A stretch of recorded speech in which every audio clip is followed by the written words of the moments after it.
ओम शांति 4-3-2026 प्रातः मुरली। ओम शांति। बाप दादा मधुबन। मीठे बच्चे, हाजी बाबा तुम्हारा धंधा है मनुष्यों को सुजागर करना, रास्ता बताना। जितना तुम देही अभिमानी बनकर बाप का परिचय सुनाओगे उतना कल्याण होगा। प्रश्न है, गरीब बच्चे अपनी किस विशेषता के आधार पर साहूकारों से आगे जाते हैं? उत्तर है, गरीबों में दान पुण्य की बहुत श्रद्धा रहती है। गरीब भक्ति भी लगन से करते हैं। सचत्कार भी गरीबों को होता है। साहूकारों को अपने धन का नशा रहता, पाप जास्ती होते, इसीलिए गरीब बच्चे उनसे आगे चले जाते हैं। गीत है ओम नमः शिवाय। ओम शांति। तुम माता पिता हम बालक तेरे, यह तो जरूर परमपिता परमात्मा की महिमा गाई हुई है। यह तो क्लियर महिमा है, क्योंकि वह रचयिता है। लौकिक माँ बाप भी बच्चों के रचयिता है। पारलौकिक बाप को भी रास्ता कहा जाता है। बंधु सहायक बहुत महिमा गाते हैं। लौकिक बाप की इतनी महिमा नहीं है। परमपिता परमात्मा की महिमा ही अलग है। बच्चे भी महिमा करते हैं। ज्ञान का सागर है, नॉलेज फूल है, उनमें सारा ज्ञान है। नॉलेज कोई शरीर निर्वाह की पढ़ाई का नहीं है। उनको ज्ञान का सागर नॉलेज फूल कहा जाता है। तो जरूर उनके पास ज्ञान है, परंतु कौन सा ज्ञान? यह सृष्टि चक्र कैसे फिरता है उसका ज्ञान है। तो वही ज्ञान सागर पतित पावन है। श्री कृष्ण को कभी पतित पावन वे ज्ञान का सागर नहीं कहते। उनकी महिमा बिल्कुल न्यारी है। दोनों हैं भारत के निवासी। शिव बाबा की भी भारत में महिमा है। शिव जयंती भी यहाँ मनाते हैं। श्री कृष्ण की जयंती भी मनाते हैं। गीता की भी जयंती मनाते हैं। 3 जयंती मुख्य है। अब प्रश्न उठता है कि पहले जयंती किसकी हुई होगी, शिव की या श्री कृष्ण की? मनुष्य तो बिल्कुल ही बाप को भूले हुए हैं। श्री कृष्ण की जयंती बड़े धूमधाम से प्यार से मनाते हैं। शिव जयंती का इतना किसी को पता नहीं है, न गायन है। शिव ने क्या आकर किया, उनकी बायोग्राफी का किसी को पता नहीं है। श्री कृष्ण की तो बहुत बातें लिख दी है। गोपियों को भगाया, यह किया। श्री कृष्ण के चरित्रों की खास एक मैगजीन भी निकलती है। शिव के चित्र आदि कुछ है नहीं। श्री कृष्ण की जयंती कब हुई? फिर गीता की जयंती कब हुई? श्री कृष्ण जब बड़ा हो तब तो ज्ञान सुनावे। श्री कृष्ण के बचपन को तो दिखाते हैं, टोकरी में डालकर पार ले गए। बड़ेपन का दिखाते हैं, रथ पर खड़ा है, चक्र चलाते हैं। 16-17 वर्ष का होगा, बाकी चित्र छोटेपन के दिखाते हैं। अब गीता कब सुनाई? उसी समय तो नहीं सुनाई होगी जब लिखते हैं फलाने को भगाया। जब लिखते हैं फलाने को भगाया, यह किया, उस समय तो ज्ञान शोभेगा भी नहीं। ज्ञान तो जब बुजुर्ग हो तब सुनाए। गीता भी कुछ समय बाद सुनाई होगी। अब शिव ने क्या किया कुछ पता नहीं। अज्ञान नींद में सोए पड़े हैं। बाप कहते हैं मेरी बायोग्राफी का कोई को पता नहीं है। मैंने क्या किया, मुझे ही पतित पावन कहते हैं। मैं आता हूँ तो साथ में गीता है। मैं साधारण बूढ़े अनुभवी तन में आता हूँ। शिव जयंती तुम भारत में ही मनाते हो। श्री कृष्ण जयंती, गीता जयंती, यह 3 मुख्य है। राम की जयंती तो बाद में होती है। इस समय जो कुछ होता है वह बाद में मनाया जाता है। सतयुग त्रेता में जयंती आदि होती नहीं। सूर्यवंशी से चंद्रवंशी वर्षा लेते हैं और किसकी महिमा है नहीं। सिर्फ राजाओं का कॉरोनेशन मनाते होंगे, बर्थडे तो आजकल सब मनाते हैं, वह तो कॉमन बात हुई।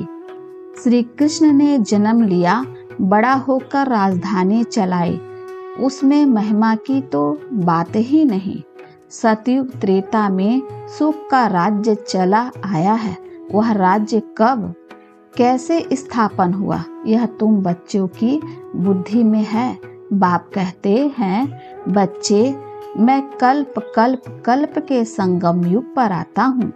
कलयुग का अंत है, पतित दुनिया, सतयुग आदि पावन दुनिया। मैं बाप भी हूँ, तुम बच्चों को वर्षा भी दूंगा, कल पहले भी तुमको वर्षा दिया था, इसीलिए तुम मनाते आए हो। परंतु नाम भूल जाने से श्री कृष्ण का नाम डाल दिया है।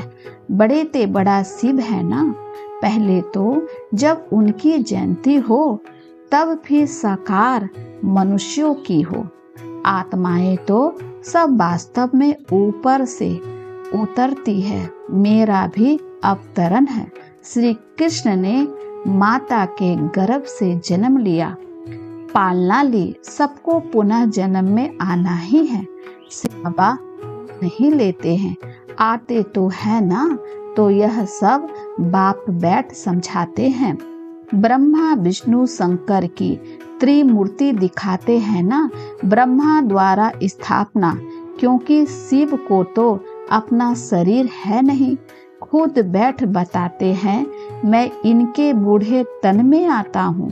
यह अपने जन्मों को नहीं जानते हैं, इनके बहुत जन्मों के अंत का यह जन्म है, तो पहले समझाना पड़े, शिव जयंती बड़ी या श्री कृष्ण जयंती बड़ी। अगर श्री कृष्ण ने गीता सुनाई तो गीता जयंती तो श्री कृष्ण के बहुत वर्ष के बाद हो सके, जबकि श्री कृष्ण बड़ा हो।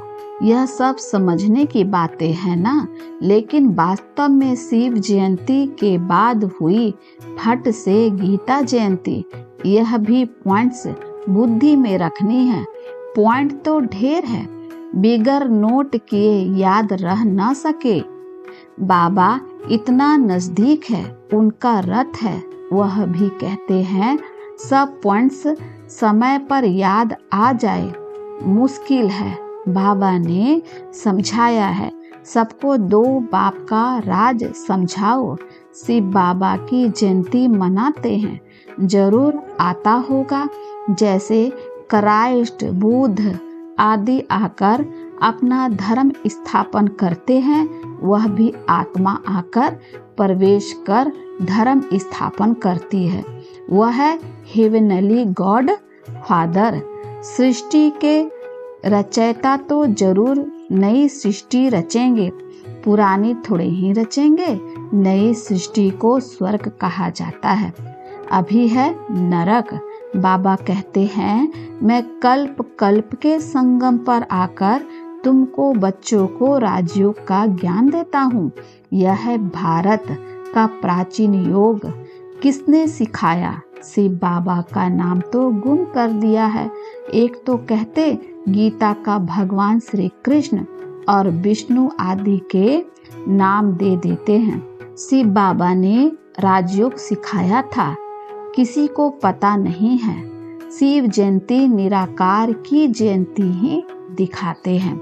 वह कैसे आया, क्या आकर किया? वह तो सर्व का सद्गति दाता, लिबरेटर, गाइड है।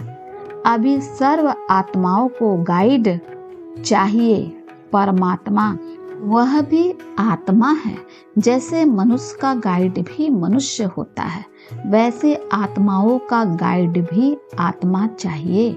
वह तो सुप्रीम आत्मा ही कहेंगे। मनुष्य तो सब पुनः जन्म ले पतित बनते हैं, फिर पावन बनाए वापिस कौन ले जाए? बाप कहते हैं, मैं ही आकर पावन होने की युक्ति बताता हूँ, तुम मुझे याद करो। श्री कृष्ण तो कह ना सके कि संबंध छोड़ो, वह तो 84 जन्म लेते हैं। सब संबंधों में आते हैं। बाप को अपना शरीर नहीं है, तुमको यह रूहानी यात्रा बाप सिखलाते हैं। यह रूहानी बाप की रूहानी बच्चे प्रति रूहानी नॉलेज। श्री कृष्ण को कोई रूहानी बाप थोड़े ही है, सबका रूहानी बाप मैं हूँ। मैं ही गाइड बन सकता हूँ, liberator, guide, blissful, peaceful, ever pure, सब मेरे लिए कहते हैं। अभी तुम आत्माओं को नॉलेज दे रहे हैं। बाप कहते हैं मैं इस शरीर द्वारा तुमको दे रहा हूँ, तुम भी शरीर द्वारा नॉलेज ले रहे हो। वह है गॉड फादर, उनका रूप भी बताया है। जैसे आत्मा बिंदु है वैसे परमात्मा भी बिंदु है। यह कुदरत है ना। वास्तव में बड़ी कुदरत तो यह है, इतने छोटे स्टार में 84 जन्मों का पाठ है। यह है कुदरत। बाप का भी ड्रामा में पाठ है। भक्ति मार्ग में भी तुम्हारी सर्विस करते हैं। तुम्हारी आत्मा में 84 जन्मों का पाठ अविनाशी है। इसको कहा जाता है कुदरत। इसका वर्णन कैसे करें, इतनी छोटी सी आत्मा है। यह बातें सुनकर बंडर खाते हैं। आत्मा है भी स्टार मुआफिक, 84 जन्म एक्यूरेट भोगती है। सुख भी वह एक्यूरेट भोगेगी। यह है कुदरत। बाप भी है आत्मा, परम आत्मा। उनमें सारी नॉलेज भरी हुई है जो बच्चे को समझाते हैं। यह है नई बातें। नए मनुष्य सुनकर कहेंगे इनका ज्ञान तो कोई शास्त्र आदि में भी नहीं है। फिर भी जिन्होंने कल पहले सुना है, वर्षा लिया है, वही वृद्धि को पाते रहते हैं। टाइम लगता है, प्रजा ढेर बनती है, वह तो सहज है। राजा बनने में मेहनत है। मनुष्य जो बहुत धन दान करते हैं तो रजाई घर में जन्म लेते हैं। गरीब भी अपनी हिम्मत अनुसार जो कुछ दान करते होंगे तो वह भी राजा बनते हैं। जो पूरे भगत होते हैं वह दान पुण्य भी करते हैं। साहूकारों से पाप जास्ती होते होंगे। गरीबों में श्रद्धा बहुत रहती है, वह बहुत प्यार से थोड़ा भी दान करते हैं तो बहुत मिलता है। गरीब भक्ति भी बहुत करते हैं। दर्शन दो नहीं तो हम गला काट देते हैं। साहूकार ऐसे नहीं करेंगे। सचेतकार भी गरीबों को होते हैं, वही दान पुण्य करते हैं। रजाए भी वह बनते हैं। पैसे वालों को अहंकार रहता है। यहाँ भी गरीबों को 21 जन्म का सुख मिलता है। गरीब जास्ती है, साहूकार पिछाड़ी में आएंगे। तो भारत जो इतना ऊंच था सो फिर इतना गरीब कैसे हुआ? तुम समझते हो? अर्थ कवेक आदि में सब महल आदि चले जाएंगे तो गरीब हो जाएगा। रावण राज्य होने से हाहाकार हो जाता है तो फिर ऐसी चीजें रह ना सके। हर चीज की आयु तो होती है ना। वहाँ जैसे मनुष्यों की आयु बड़ी होती है वैसे मकान की भी आयु बड़ी होती है। सोने के मार्बल के बड़े बड़े मकान बनते जाएंगे, सोने के तो और ही मजबूत होंगे। नाटक में भी दिखाते हैं ना, लड़ाई होती है, मकान टूट फूट जाते हैं फिर बन जाते हैं। उन्हों की बनावट ऐसी होती है। यह जो स्वर्ग के महल आदि बनाएंगे ऐसे तो नहीं दिखाएंगे। मिस्त्री लोग कैसे मकान बनाते हैं, हाँ समझते हैं वही मकान होंगे। आगे चल तुमको साक्षात्कार होगा, ऐसा विवेक कहता है। इन बातों से बच्चों का ताल्लुक नहीं है। बच्चों को तो पढ़ाई पढ़नी है, स्वर्ग का मालिक बनना है। स्वर्ग और नरक अनेक बार पास हुआ है, अभी दोनों पास हुए हैं। अभी है संगम। सतयुग में यह नॉलेज नहीं होगी। इस समय तुम बच्चों को पूरी नॉलेज है। लक्ष्मी नारायण को यह राज्य किसने दिया था? अभी तुम बच्चों को मालूम है इन्होंने यह वर्षा किससे पाया? यहाँ पढ़ाई पढ़कर स्वर्ग के मालिक बनते हैं, फिर वहाँ जाकर महल आदि बनाते हैं। सर्जन भी बड़े बड़े हॉस्पिटल बनाते हैं ना। बाप तुम बच्चों को दिन प्रतिदिन अच्छी अच्छी पॉइंट्स सुना रहे हैं। तुम्हारा धंधा ही है मनुष्यों को सुजागर करना, रास्ता बताना। जैसे बाप कितना प्यार से बैठ समझाते हैं। देह अभिमान की दरकार नहीं। बाप को कभी देह अभिमान नहीं हो सकता।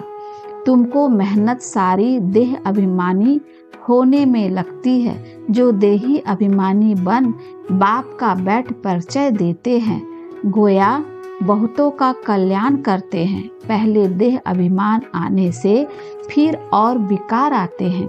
लड़ना झगड़ना, नवाबी से चलना देह अभिमान है।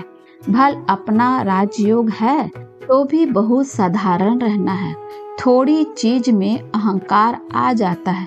घड़ी फैशनेबल देखी तो दिल होगी, यह पहने ख्याल चलता रहेगा। इसको भी देह अभिमान कहा जाता है। अच्छी ऊंची चीज होगी तो संभालना पड़ेगा, गुम होगी तो ख्याल होगा। अंत समय कुछ भी याद आया तो पद भ्रष्ट हो जाएगा। यह देह अभिमान की आदतें हैं। फिर सर्विस बदले डिसर्विस भी जरूर करेंगे। रावण ने तुमको देह अभिमानी बनाया है। देखते हो बाबा कितना साधारण चलते हैं। हर एक की सर्विस देखी जाती है। महारथी बच्चों को अपना शो करना है। महारथियों को ही लिखा जाता है तुम फलानी जगह जाकर भाषण करो। एक दो को बुलाते हैं, लेकिन बच्चों में देह अभिमान बहुत रहता है। भाषण में भल अच्छे हैं, परंतु आपस में रूहानी स्नेह नहीं है। देह अभिमान लून पानी बना देता है। कोई बात में झट बिगड़ पड़ना यह भी नहीं होना चाहिए। इसीलिए बाबा कहते हैं कोई को भी पूछना है तो बाबा से आकर पूछे। कोई कहे बाबा आपको कितने बच्चे हैं? कहूँगा बच्चे तो अनगिनत है, परंतु कोई कपूत कोई सपूत अच्छे अच्छे हैं। ऐसे बाप का तो फरमानदार वफादार बनना चाहिए ना। अच्छा, मीठे मीठे सिखलद्दे बच्चों प्रति माता पिता बाप दादा का याद प्यार और गुड मॉर्निंग। रूहानी बाप की रूहानी बच्चों को नमस्ते। हम रूहानी बच्चों की ओर से रूहानी माता पिता बाप दादा को याद प्यार और नमस्ते बाबा। शुक्रिया बाबा, शुक्रिया। धारणा के लिए मुख्य सार है। पहला, देह अभिमान में आकर किसी भी प्रकार का फैशन नहीं करना है। जास्ती शौक नहीं रखने हैं। बहुत बहुत साधारण होकर चलना है। दूसरा, आपस में बहुत बहुत रूहानी स्नेह से चलना है। कभी भी लून पानी नहीं होना है। बाबा का सपूत बच्चा बनना है। अहंकार में कभी नहीं आना है। वरदान है अपने भाग्य और भाग्य विधाता के गुण गाने वाले सदा प्रसन्नचित्त भव। सभी ब्राह्मण बच्चों को जन्म से ही ताज, तख्त, तिलक जन्म सिद्ध अधिकार के रूप में प्राप्त होता है। तो इस भाग्य के चमकते हुए सितारों को देखते हुए अपने भाग्य और भाग्य विधाता के गुण गाते रहो तो गुण संपन्न बन जाओगे। अपनी कमजोरियों के गुण नहीं गाओ, भाग्य के गुण गाते रहो। प्रश्नों से पार रहो, तब सदा प्रसन्नचित्त रहने का वरदान प्राप्त होगा। फिर दूसरों को भी सहज ही प्रसन्न कर सकोगे। स्लोगन है एका नौमी और ईका नौमी से चलना ही ब्राह्मण जीवन में सफलता का आधार है। ये अव्यक्त इशारे निश्चय के फाउंडेशन को मजबूत कर सदा निर्भय और निश्चिंत रहो।